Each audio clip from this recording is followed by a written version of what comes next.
everyone, and welcome to episode 39 of the Medieval Podcast. I'm Danièle Sapolsky, also known as the 5-Minute Medievalist. As someone who's been working in and with medieval history for a while now, I've discovered that there's one topic that always gets people's attention: the Crusades. The word crusade automatically conjures up images of Templars and deserts, Richard the Lionheart, Saladin, and the walls of Jerusalem. It's a word that seems to imply polarity and tends to be dredged up to reinforce imagined ideas of polarity in the modern world. But the truth is that the Crusades were multifaceted, nebulous, and often confused. And they were full of crusaders, human beings with complex motivations of their own. If you've browsed the history section of any major bookstore in the last decade, or if you've turned on Netflix to look into the secrets of great British castles, you've come across the work of my guest this week, Dan Jones. Dan is the author of several best-selling books, including The Plantagenets, The Hollow Crown, and, most recently, The Templars, The Rise and Spectacular Fall of God's Holy Warriors. This year, Dan's come out with a new book called Crusaders, an epic history of the wars for the Holy Lands. I caught up with Dan to talk about the new book, George R.R. Martin, and why it's important for historians to be writing and talking about the Crusades today. Thanks, Dan, for joining me. It's great to have you on the podcast. Thanks so much. It's my pleasure. I think that something that people don't know is that you were actually my first interview ever. In 2015, we were talking Magna Carta, and I was like totally intimidated, but you were lovely, and now we're friends, so hooray. Yeah, I can actually remember very clearly that interview because I was sitting in a hotel room in Washington, D.C., and I can remember actually the wire on the phone was quite tangly and not. I've got a very, very clear sense memory of doing that interview. So I guess it boded well for the future in some way. You're still talking to me. Stuck with me anyway. It's I'm still talking to you. Come on. So it can't have been that bad. So you've just come out with Crusaders, which has just come out in the United States, October 1st, I think it was. And in this book, you talk about all the Crusades.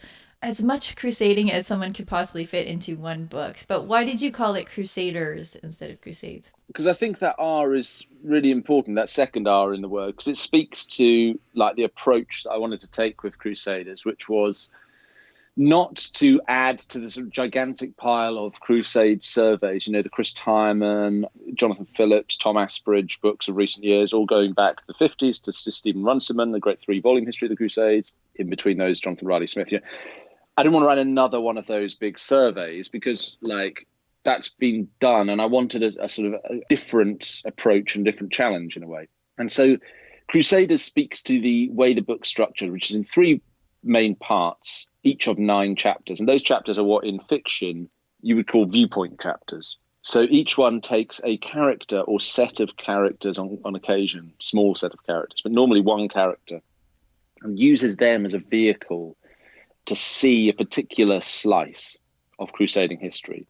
And so the book progresses with these people speaking to each other in a way, because you finish the first chapter and then you leave that viewpoint and go to a different person's viewpoint. And what that allowed me to do was to cast a really wide variety of characters from the 400 years of crusading that I'm discussing, between the end of the 11th century and end of the 15th century. Because I felt quite strongly that the important thing in writing about crusades now, more than ever, is, well, I'm slightly allergic to this word, but let's use it, is diversity. It's having a sense of the huge range of places and peoples who were affected by and took part in crusading, so not just the Christians of the Latin West, the sort of Richard Lionheart types, but also Greek Christians, Syrian Christians, Armenian Christians, Arabs, Turks, Kurds, Sunni and Shia Muslims, Jewish people, men, women, children, a wide range. I mean, it's a very pluralistic approach to crusading. And in order to give that some order, some shape, and let's be frank here, some readability, I decided to use characters as a sort of deep dive into each progressive period of crusading. And it was an idea that I first had sort of seriously used in the first chapter of Templars, which was the last medieval history book I wrote, where in that first chapter where you sit with Ceolwulf, the British pilgrim who comes off the ship at Jaffa in 1102-3, And I used Ceolwulf's journey around the Holy Land as a pilgrim right after the First Crusade. And I used his eyes and his diary as a way of showing the reader what the Crusader kingdom looked like, rather than telling. So many books about crusading begin with, a sort of a clearing of the throat, and I, the great historian, will now survey the world of the late 11th century. And there are many great historians who've done great work, but it's hard going, particularly for non-specialist readers. And so, how I like to write. This seemed like an approach that would suit me better. Yeah, and I was speaking to Natalie Zeman Davis last week about this, and she was doing the same thing. We were talking about how she takes individual stories when she's telling her histories, because that's a good way to integrate all the stuff that's going on around them, but also make you kind of feel something that you wouldn't necessarily feel if it was just kind of dry dates and history. So you picked a whole bunch of characters, like you say, from a diverse range, writing from the Islamic perspective as well as the Christian perspective. So who are some of the people that you liked pulling out to speak for us? Who are some of my favorite characters? Weirdly, like the start of the book, I wrestled with how to start the book, because the obvious place and the obvious character is to take Urban II, right, in Clement 1095, and just do the sort of Urban speech. But that then immediately puts you into a very sort of great white man mode, in which the Crusades are sort of seem to emanate from a great man giving a great speech. And that's kind of like, A, old hat, and B, not correct. Or not the only story, and I wanted to find ways that I could weave in the different threads of stuff that was going on in the Mediterranean world in the 1060s, 70s, 80s. So the first character that I started the book with was Roger, Count of Sicily, and I tell the story of Roger in Sicily as it's told by Ibn al-Athir, the great Iraqi chronicler of the 13th century.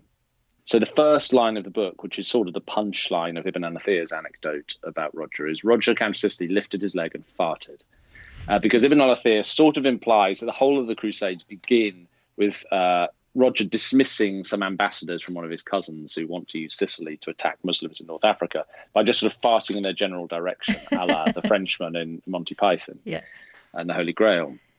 And it just seemed to me, A, to be a comical first line in a book about crusading, to include a sort of an agreeable amount of bathos, in that this whole big subject was often taken in a very po-faced, serious way, could be turned on its head and could begin in that you could take the butterfly effect of a fashion, but instead of a butterfly flapping its wings, a Norman man in Sicily lets out a great sort of guff of flatulence, and out of it comes 400 years of warfare. For me, that was an amusing and attractive proposition. But it has a sort of serious historical purpose as well, which is to say that once you start in this odd place, you're forced to think about, well, hey, why is Sicily important? Because, if you don't understand Sicily, you never get a proper handle on crusading in general. Sicily comes back and back and back and back and back all the way through, and it's absolutely crucial to understand it. So Roger's a great sort of favourite of mine, because he lets the story erupt, as it were, from a very unexpected place. And I know you're speaking to Helen Castor, I think it was for BBC, about Margaret of Beverly being one of your favorites as well. She's a great character. She was awesome. I was working my way up to Margaret of Beverly. Margaret of Beverly is my number one favourite. She's my girl, right? So Margaret's story, if you want me to recount, this is Third Crusade era, so we're fast forwarding a long way. So this is post Battle of Hattin, 4th of July, 1187. Crusader army led by King Guy, crushed on the battlefield by Saladin, the great Kurdish general risen to become Sultan of Syria and Egypt, was in the process of unpicking the Crusader kingdom. Then in October 1187 takes the city of Jerusalem. Margaret of Beverly is a Yorkshire lass, she's from northern England, as her name implies. And she'd been born in Jerusalem, where her parents were there on pilgrimage. Then she'd gone home to England and grown up there. Her parents had died, and she'd raised a younger brother called Thomas. She'd packed him off to a Cistercian monastery to become a monk. Then she'd gone on what we call a gap year in England. So she'd gone back to Jerusalem, right? But she winds up there in 1187 while the Ayyubid army, Saladin's army, is outside the walls besieging it. And so according to the account of her life, she's up on the walls, like hurling stones at these guys with a slingshot, wearing a cooking pot, saucepan on her head, because there's no helmet, not enough helmets to go around. She's badly injured when a trebuchet shoots a gigantic stone, the size of a millstone, at the walls of Jerusalem. It shatters. She's hit by shrapnel, but she survives. And she survives when Bélin of Ibelin negotiates a peace with Saladin. There's no massacre a la 1099 in Jerusalem. There's a sort of orderly handover of power. Margaret leaves the city, but then she's kidnapped and enslaved 15 months. She's 15 months of hard labor, beaten with sticks if she doesn't do what she's told. She says, my chain, I wept so much that my tears rusted my chains. She eventually is freed. But at the time that she's freed, Richard the Lionheart and Philip Augustus have arrived, besieged Acre, and have turned basically the kingdom of Jerusalem into a war zone. So she's forced to wander around this Third Crusade war zone, begging in rags. Now, while she's doing this wandering, of course, Richard and Saladin are kind of sending each other ice and fruit and chivalric messages, and Richard's going to march, slaughtering hostages on the plain outside Acre. They're marching down the coast, and he's having these running battles with Saladin's army, and then he's heading to Jerusalem and being beaten back, and then fighting in Jaffa and going to Jerusalem and giving up, and everyone's sort of going, oh, let's go home. and all the while, Margaret's wandering around begging. Now, eventually she survives, and when the Third Crusaders go home, she goes home, and she managed to track down her brother Thomas when she gets back to the West. And then she meets him in the monastery, and they write down her story. This is a beautiful story in its own right. It's a great way into the Third Crusade from, if we consider the Third Crusade to be the most, like, quote unquote, dick waving of all the crusades, like the ultimate macho sort of crusade, the one that's always in, the films, Robin Hood and Kingdom of Heaven and yada, yada, yada. Mm-hmm. I was just so thrilled to come across a character who I could deploy to stand our whole way of thinking about the Third Crusade on its head. Because, I used Margaret. I brought in Joanna of Sicily, Richard's sister, who's there for a lot of the crusade, and this negotiation whether she's going to marry Saladin's brother is part of the peacemaking deal. She doesn't in the end. And then you bring Berengaria. So I sort of elevated all the women in the Third Crusade to like best actress, right, and all the men to best supporting actor category, and that was incredibly satisfying to do. And of course, it felt germane to write, to stand this history on its head when writing a book to be published in 2019. It's also like the driving kind of philosophy of Crusaders is think again. Look at these stories, these events, these sort of moments in crusading from a different perspective, and you will see new things about them. So for me, Margaret was my favorite character because she really, more than any other crusader in the book, captured what that was all about. Yeah, and I like that because I think that people will see Crusaders on the front of the book and they'll think this is going to be about the Third Crusade. It's going to be about Richard. It's going to be about Saladin. That's what it's going to be about. And you really don't spend a huge amount of time on those two people. And you don't spend a huge amount of time on the Third Crusade. You kind of put it in perspective as this is a whole range of things happening over 400 years. And it doesn't all happen in the Holy Land either. So you talked about other crusades against the people in the Baltics. You talked about Cathar crusades. You talked about Mongols and Mamluks and stuff like that. So why did you take such a big picture approach to crusades? Why don't you just stick with the Third Crusade like everybody else, Dan? Oh man, why have I let you all down? Because that's just not crusade. Like, to understand crusading, it just struck me as so impossible to do that with a focus that's entirely narrow and focused and directed exclusively towards Greater Syria and Palestine, as it was then, the Holy Land in the Middle East. Because before the First Crusade, we have the beginnings of the Reconquista.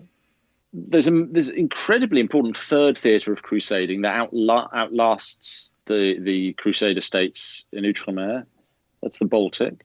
The Teutonic Knights, from the 1190s take up, early 13th century, take up the sort of mantle of perpetual crusade against the pagans in the Baltic.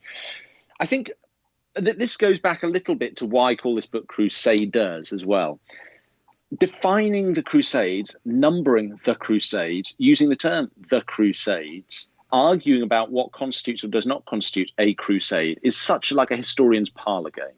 It's all us putting terminology onto events in the past.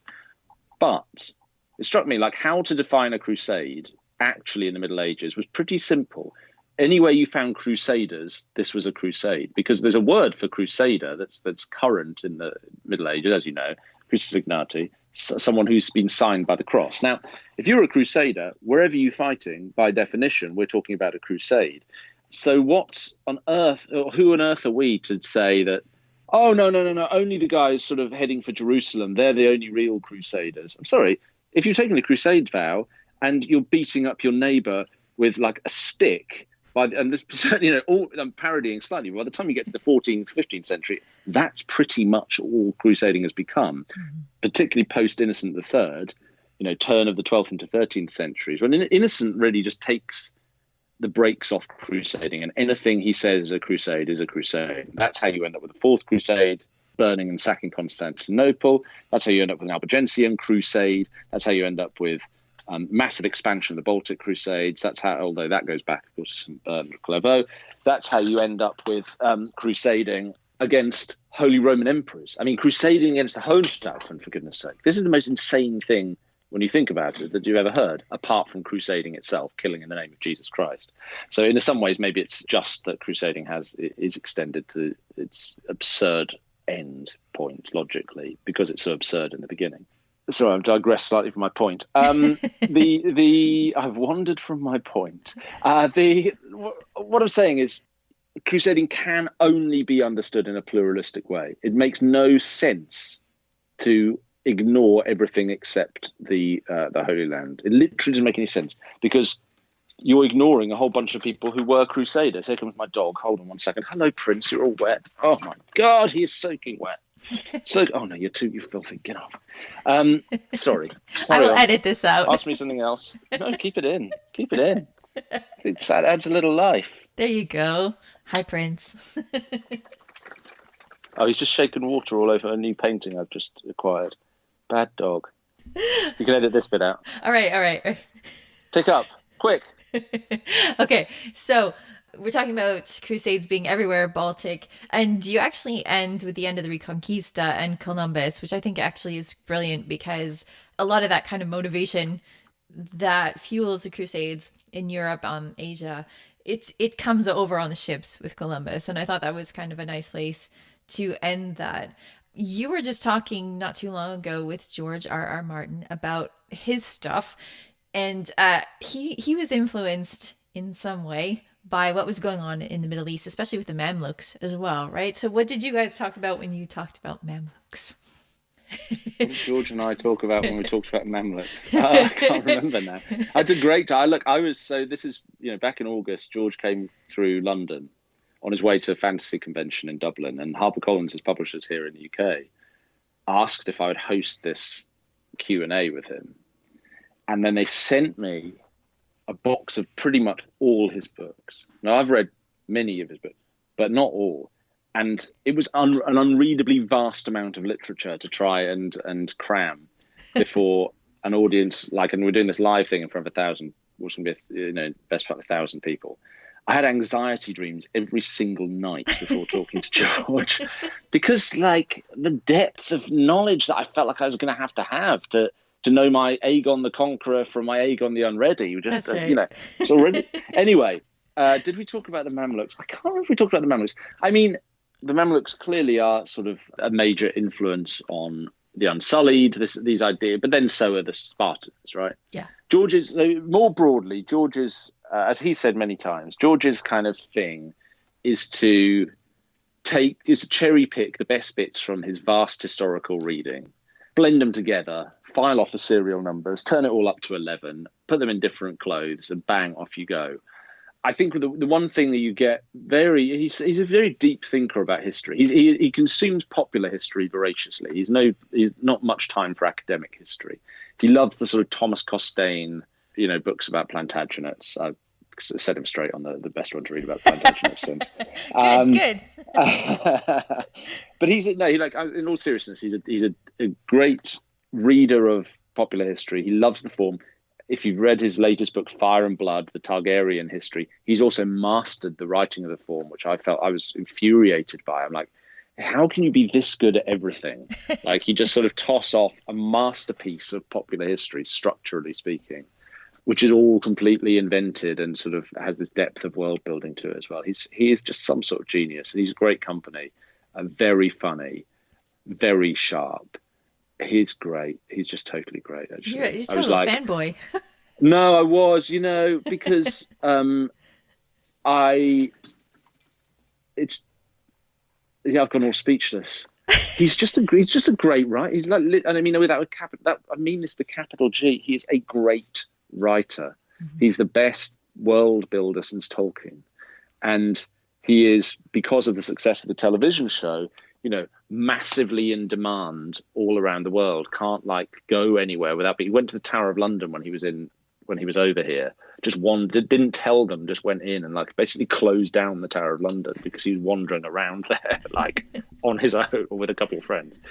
So this is like a megastar, and I was mega starstruck. Not in the way that I couldn't operate or have a conversation either on stage or off stage, but just I'm very privileged, right? Hey, guess what? Says a white man. No, I'm a very privileged person now, and so I'm quite blasé about things, or can be quite blasé about things that are extremely special. If I just stopped once in a while and appreciated them, so it does take quite a big thing to knock me off my knock me out of my lane, and spending an evening talking to George R. R. Martin was definitely that big thing. And I was like, oh my God, dude, you're a god to me. But you still took a moment to say, no, read my book about the Plantagenets, which I think is brilliant. Okay. Oh, look, babe, I'm always selling. Okay, I have to ask you a question about that. This is just for my personal interest. So you write these big sweeping histories like Plantagenets, Wars of the Roses, Crusaders, where things are going back and forth and back and forth and back and forth. And I don't know how you do it, because I get so frustrated by people who are fighting over the same patch of land that I cannot possibly spend time on it. What is it that brings you to these kind of sweeping times where people are fighting over this same area, this same spot, these same rights? What is it that brings you to those? Because you're coming back to them sort of again and again. Yeah, I guess I am. It's not that conscious, actually. I just have I'm drawn to the I'm drawn to. Okay, I'm gonna have to bite the bullet. He wants to sit on my lap. I'm drawn to the epic and to the big. I don't do subtlety especially well. I just like things to be big. I realize I'm sounding like Donald Trump all of a sudden. I read a brilliant piece about Trump the other day, which said he only knows about 100 words, and around a third of those refer to volume or size. And it made me laugh so much. Anyway, put that aside. Let's not get into that. I just like big story and big. I paint on a big canvas. That's where I'm that's my sort of attack phase, mode, place of writing. And so given that I've wound up writing about the Middle Ages, these are just the stories that I come to. It's a bunch of people fighting over the same little spot. I mean, with regard to the Crusades, whether that's not exclusive to the Middle Ages. Yeah. Right. And that term prisoners of geography applies in spades to Greater Syria, Mesopotamia, Palestine, to give them their sort of older terms. Israel now, obviously, Lebanon. That's why the news is still full of Kurds and Syrians and Palestinians and and Egypt and Arabia and Iran. This is nothing new, and it's geography as much as anything else. Yeah. That traps us there. So it's not exclusive to the Middle Ages, I suppose what I'm saying. So let's talk about that then. So you decided to write a book about Crusaders right at this moment, which could be pretty fraught. I mean, this is something. No, I didn't decide to write it at this moment. I agreed to write it. Let's be accurate here. I agreed to write it actually in 2014. Yes, I do remember that. It was part of a longer this is a third book and a 3-book contract. But I take your point. Your broader point. In Go the on. broader point being, post 9/11 world, you're writing about Crusaders. This is something that could be, a tricky thing to write about. You take it on. Why did you want to write about this now in 2014 and Because it matters now. 2019? Because it matters now as much, if not more than ever, because it's live. If you should happen upon, and God help you if you do, but if you should stumble to the Daily Stormer, for example, any kind of that hate lit of the white supremacist / alt-right, what do you see? Day is full. Picture of a Knight Templar waving a sword. The number of crusades tropes and memes that you'll come across online, all directly drawing on crusading language, symbolism, and a distorted vision of what crusading was, which is to read it as a binary world war between Muslims and white Christian people, a zero-sum game in which one must triumph. This is live at the moment. By the same token, any ISIS, Al-Qaeda adjunct terrorist attack, what will they usually say when they claim responsibility? We struck against citizens of the Crusader coalition. You mentioned 9/11, of course, George W. Bush on 16th of September 2001, standing on the White House lawn saying this crusade, this war against terrorism is going to take a while. Whether he misspoke or did not misspeak, he played directly into Al-Qaeda propaganda at the time, which going back at least to 98 and probably before, had been talking about making war on Jews and Crusaders. So all of this is live. Like I was in Sri Lanka on Easter Sunday this year when all those hotels and churches were bombed. I was supposed to be going to Shangri-La the 24 hours after it got blown up. If 24 hours difference, I'd been sitting in the breakfast room with my kids, probably be dead. And what did they say? We successfully attacked citizens of the Crusader coalition celebrating their infidel holiday. Okay, so the point is, why write about it now? You've got to run towards it, man. Like the worst thing to do would be not to write about it now. This really matters because people are taking this history and turning it into like a shit soup of fucking hate. Sorry. And No, I think that's fair. And it's disgusting and it's wrong. And it's incumbent on historians. Like this is not new news to the medieval history community, of course. Like I'm preaching back to everyone what we already know. But let's reiterate: it is incumbent on medievalists as a group of people to say this was not right. Firstly, the Crusades is not some sort of civilizational binary struggle to the death, zero sum between Christians and Muslims, full stop. That's just nonsense. Secondly, do you want to go back to a crusading period? No, of course not. They've just written an entire book in which every chapter is about a bunch of people slaughtering each other. Different groups of people slaughtering each other for slightly different reasons in slightly different places. But nevertheless, the dominant theme is heads coming off.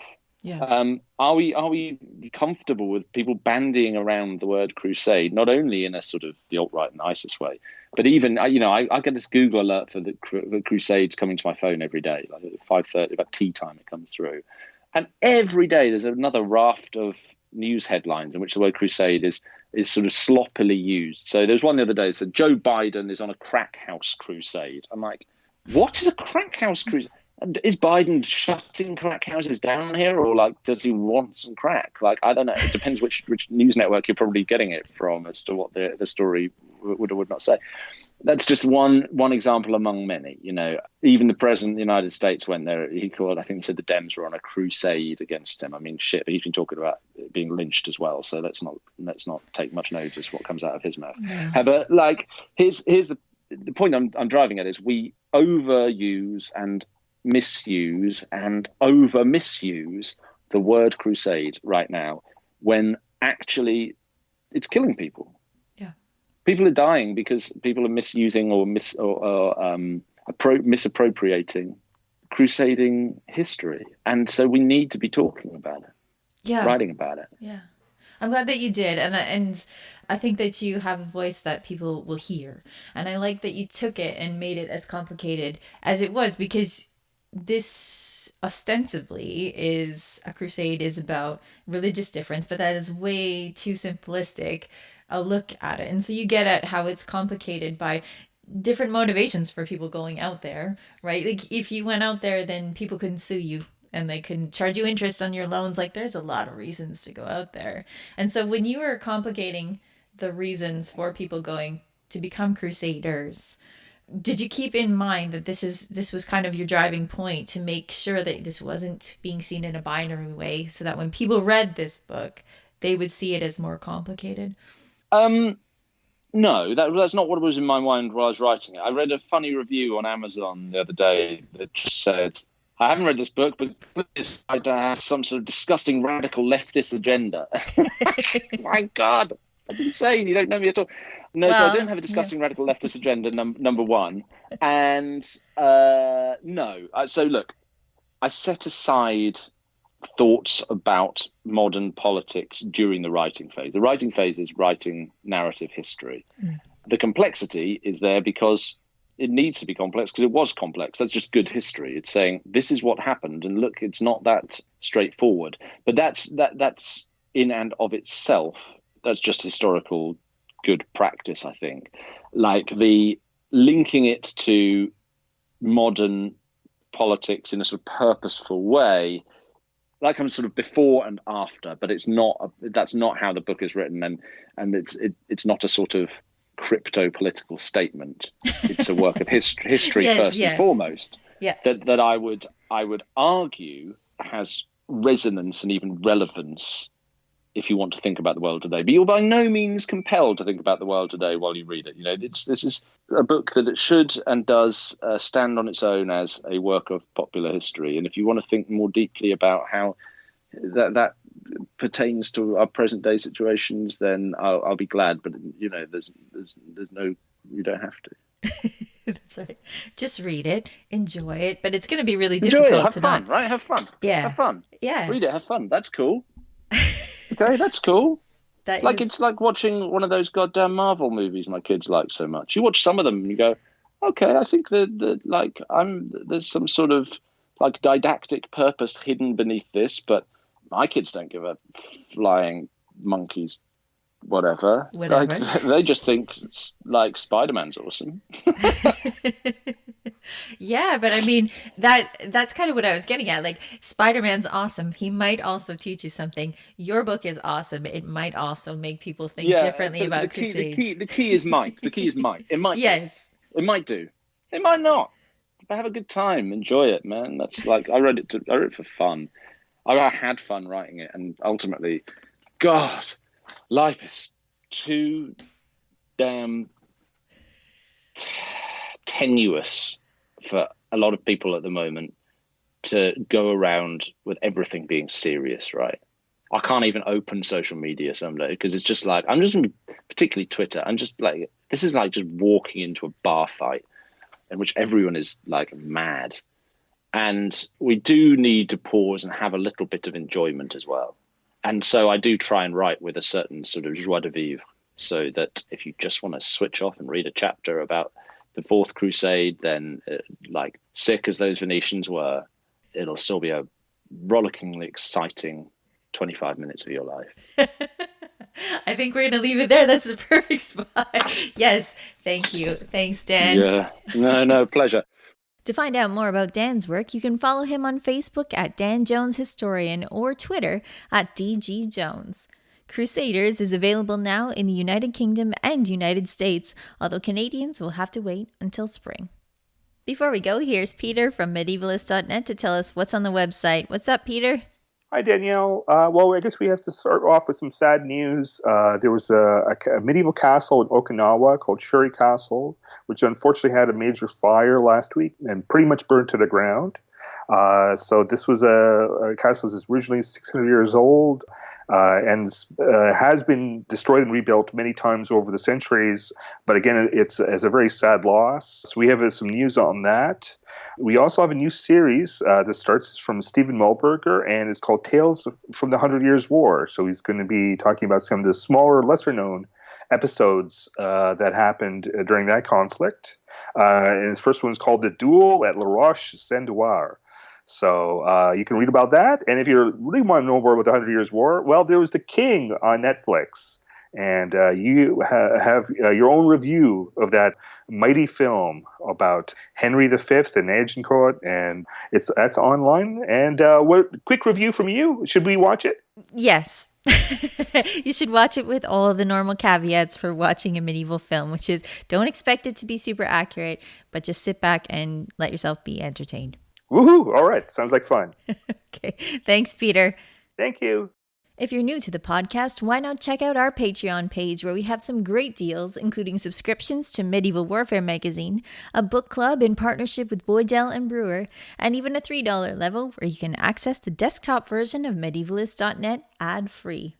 You can find it all at patreon.com/medievalists. When I finished my own new book earlier this year, I sent Dan Jones a copy to get his take on it. He called it a very human history, sometimes weird, always wonderful.